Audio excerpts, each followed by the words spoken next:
July 1st is right around the corner, which is the official start of NBA free agency, which for Bulls fans means we await the decision of Zach Lavine and whether he chooses to stay with the Chicago Bulls or take his talents elsewhere. Well, less than a month from now, we are going to know the answer. To be honest, I'll be shocked if we don't know what Zach Lavine's future holds beyond July 2nd. I actually think this will be one of the earlier Woj bombs in the day on July 1st that Zach Lavine and the Chicago Bulls have agreed to a 5-year contract extension. I've been saying that for a while now, that I think it's very unlikely that Zach Lavine doesn't re-sign with the Bulls, but it is not an impossibility that Zach goes to another team. I said it in my video on who stays and who goes on this Bulls roster for next season, that I gave Zach a 95% chance of returning, which I still hold to that percentage. But given the reports that have since come out that Zach re-signing with the Bulls is no longer considered a slam dunk, and given the comments that he made in his exit interview that he fully plans to enjoy unrestricted free agency and go into it with an open mind,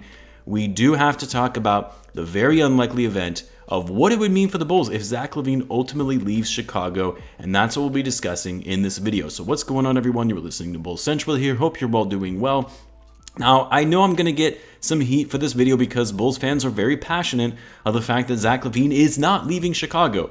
That all of these reports, rumors that have been going around about Zach Lavine wanting to leave or being open to leaving, that it's all just a tactic used by Clutch Sports to get people talking and ultimately using it as leverage to get Zach the best deal possible, which of course is the 5-year max contract worth $212 million. And I'm fully aware of that. I've talked about it multiple times on the channel that the Bulls have so much on their side as it relates to re-signing him. Not only can they offer him the most money, they can offer him the longest term deal. It's a big market that increases Zach's brand for endorsement deals, and the Bulls are finally on the right side of winning with actual talent being built around Lavine himself. Like, it's going to take a lot for other teams to entice Zach enough to want to drive him away from Chicago, because either the big market teams or winning teams in the NBA simply do not have the cap space to sign him, and the teams that do have the cap space to sign him outright anyway, which again would still be less money than the Bulls can offer, are rebuilding teams, which I can't imagine that would be something Zach is interested in at this stage in his career, especially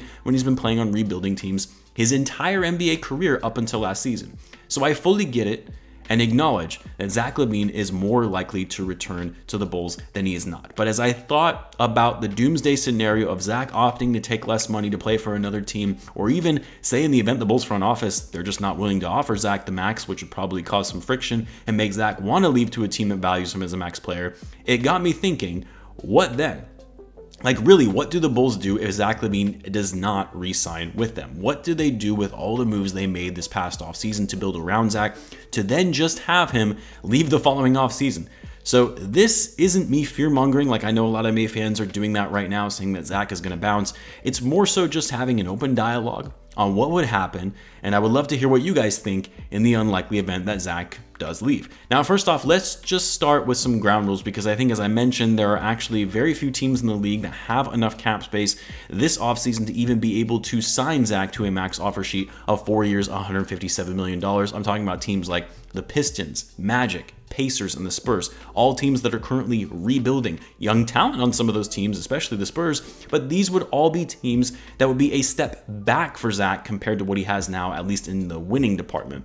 And then they're also all small market teams compared to being in one of the biggest markets in basketball in Chicago. Again, not completely out of the realm of possibility, but I just find it so hard to believe that Zach would choose to leave for less money to any of these teams. If he did, though, let's say for whatever reason he really had his heart set living in Indiana, that would be a disaster for the Bulls, because he would actually walk and leave the Bulls for nothing in return, signing as a free agent for that team. Now, if this were to happen, again, so unlikely, I think even if Zach were to leave, it would be in a situation where it would have to be a sign and trade, because most contending teams or big market teams simply don't have the salary cap space to sign Zach outright. And I'll talk about that more in a bit on what some sign and trade scenarios could look like that at least wouldn't put the Bulls in a doom and gloom type of state. But in the event Zach left for one of these teams with cap space to sign him, he leaves for nothing, what do the Bulls do then? Well, like I said, it would be really bad. I know some of you will say, well, yeah, Captain Obvious, but let me explain why. Because unlike what some people might think, that if Zach were to walk, it's, well, whatever. The Bulls will now have all of that free salary cap space that they were planning on using to max out Lavine. Now they can just sign another big name or even 2 players for that price that they were going to offer Zach, right? Wrong.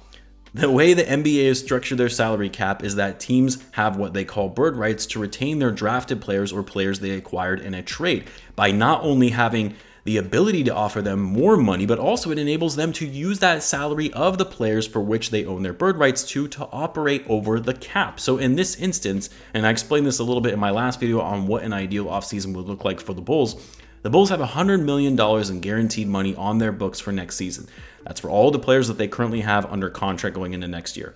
The projected salary cap for next season is set to be $122 million. This would leave the Bulls with $22 million in cap space. However, because the Bulls have Zach Lavine's bird rights, they can still offer him a max deal that would pay him an estimated $36 million in that first year and still operate as an over-the-cap team with still $22 million to sign some mid-level exception players. If Zach walks, the Bulls still have $100 million on the books, and now they only have $22 million in space to work with in signing new free agents.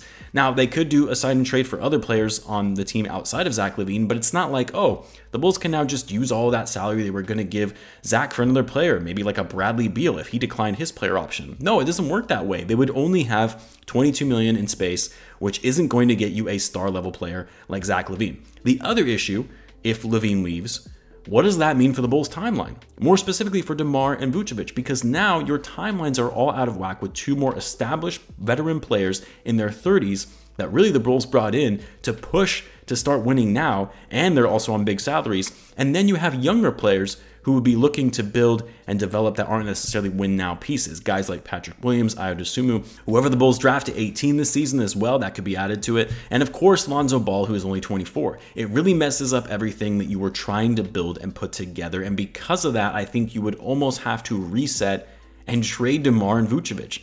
Like really, if you lose Zach Lavine and all you have is $22 million in space, and you've got Vucevic and DeMar at 33 and 32 next season and a bunch of younger players, where does that even get you to try for that for one season?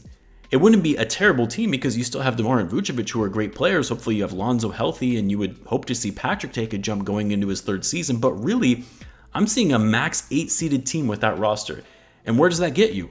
Another mid-first round pick. Actually, I take that back. They don't even have their 2023 pick. They traded that to the Magic. So no draft pick unless Portland's pick finally conveys, since that's lottery protected. You have an 8-seeded team that sees a first-round exit, most likely, and you've got now an even older DeMar and Vucevic with little draft capital and trade assets to work with for the future.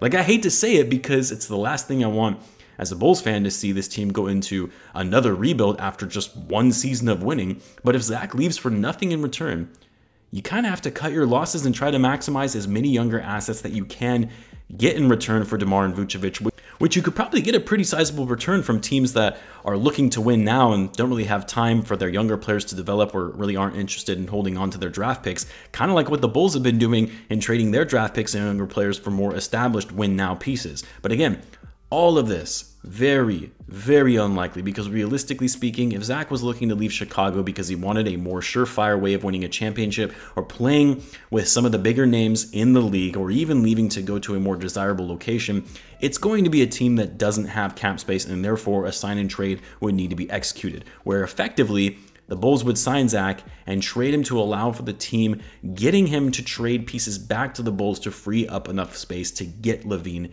in the first place. But even then, you're likely not going to get the best return in a sign and trade for Lavine because of this thing called base year compensation, which would only allow for the Bulls to take back half of Lavine's first year projected salary, which would mean if the Bulls traded Lavine for a max deal that would pay him around $40 million in that first year, the Bulls could only take back $20 million in the trade. So all these proposals, I see from Bulls fans doing a sign and trade for Lavine for Donovan Mitchell or Lavine for Bradley Beal or Lavine for Anthony Davis, it wouldn't work in a straight sign and trade for any of those guys because they're all making well over $20 million next season. You would have to add other guys like, say, Coby White or even Patrick Williams, maybe a Javonte Green, just to get close to matching the salaries that you could get back in return to equate to one of those guys that I just mentioned. Now, in this instance, and I said before, I'll be doing some sort of video on sign and trade proposals for Zach Lavine that actually makes sense, because I already did a video reacting to all of the ridiculous trades that I've seen floating around for Zach as if he's a role player in this league, which, by the way, leave some trade proposals in the comments that you think would actually make sense for the Bulls, and I might include that in the video. But in the instance that the Bulls executed a sign and trade because Zach expressed his desire to go to a certain team because said team doesn't have the salary cap space for which he can't just sign with them outright, him and his agent, along with the Bulls, whatever team he would be going to, would have to negotiate and work out a trade. Now, there are really only a few instances in which I would say, okay, this sign and trade actually makes sense, where you wouldn't have to pull the trigger on a reset and just trade DeMar and Vucevic and go into a rebuild. And it's if you got a high-level star player in return who has maybe fallen out of favor with their respective team or just doesn't fit on their current team, but might be the perfect fit in Chicago. I know some people have said you could do a sign and trade for Kyrie Irving, but I don't want any part of that disaster. I've seen sign and trades for James Harden, no thanks. Russell Westbrook, hell no. Like, any of these guys I think would just backfire. I'm not a fan of their motivation, their drive in the league, especially at their age. Like, if we're going to be losing Zach Lavine, you at least want players that want to be here and actually want to win. Now, there are a few sign and trade proposals that I have seen floating around that I actually think would be intriguing, and one of them is a sign and trade with the Lakers. And I use the Lakers because that has been the team that has been talked about and rumored the most for Zach Lavine to be linked to. And that would be a sign and trade centered around Anthony Davis. Now, before you go off on me in the comments, bear in mind, this does not mean that I would want Anthony Davis over Zach Lavine on this Bulls team, but rather in the event Zach says, hey, I want to go to the Lakers, this would be the best case scenario in getting something in return for him. Like, if you're going to lose Zach anyway, I can live with it if you're getting a superstar talent in return, albeit an injury-prone one. Now, the problem, though, is because of base year compensation, like I mentioned, the Bulls would not be able to do a straight sign and trade for Anthony Davis because they could only take back $20 million in salary, which AD is going to be making near $38 million next season. So you'd have to add other pieces to the package. So in this instance, you would likely have to include Coby White. You would also have to do a sign and trade for Troy Brown Jr., Derrick Jones Jr., really a salary filler, and then you would be able to acquire Anthony Davis. So it's a lot to trade for AD, for a guy who hasn't really proven to stay healthy, for a guy that you really risk taking on a big contract that very well could be on the decline soon based on his injury history. But again, it beats getting nothing in return if you're going to lose Zach anyway. Because I've said this before, when healthy, Anthony Davis is without question a better all-around player than Zach Lavine. Like, you really can't debate that based on AD's two-way ability being one of the best defenders in the league. He's actually a four-time all-defensive team player. He's an incredible rim protector. He led the league in blocks 3 seasons in his NBA career, an 8-time All-Star, a 4-time All-NBA player, and he's also only 29, so he would still fit the mold of that Bulls timeline between DeMar and Vucevic. This would also drastically help the Bulls front court defense and adds another offensive threat, as Anthony Davis averaged 23 points per game last season and near 10 rebounds. You could have Anthony Davis start at the 4, while Patrick Williams could slide to the 3, which we know he can play since he started small forward his whole rookie season. Then DeMar DeRozan could move to the 2 since you're losing Zach Lavine, and since DeRozan has really played shooting guard most of his career, we know he's capable of taking on that role. And then, of course, Lonzo at point guard and Vucevic at center. Like, this is still a pretty solid lineup despite losing an all-star in Zach Lavine. Of course, the key word in all of this is health. That's all if Anthony Davis can actually stay healthy and play like the all-NBA player that we have seen. And of course, other smaller moves would need to be made to round out the roster, moves similar to what I talked about in my ideal offseason video for the Bulls. So to reiterate, in the unlikely event that Zach did want to leave Chicago or negotiations got botched or the front office doesn't want to max Lavine, I think these are the most likely scenarios of what would happen if Zach left outright for nothing in return. You're talking about a full-blown reset by trading away the core. And in the case of a sign and trade being executed, you have to try to maximize your return if you're losing an all-star. And really, there isn't much that I think would be a good scenario, even in a sign and trade, which is why, let's hope, none of this even transpires and the Bulls extend Lavine, make other necessary moves to fill in the holes in this roster, and have the Bulls come back even stronger. But either way, I would love to hear what you guys think. What do you think the Bulls would need to do should Zach Lavine leave Chicago? Let me know in the comments, and as always, be sure to subscribe if you're a Bulls fan, as I do post daily Bulls content. Thanks again for tuning in, guys, and I'll catch you in the next one.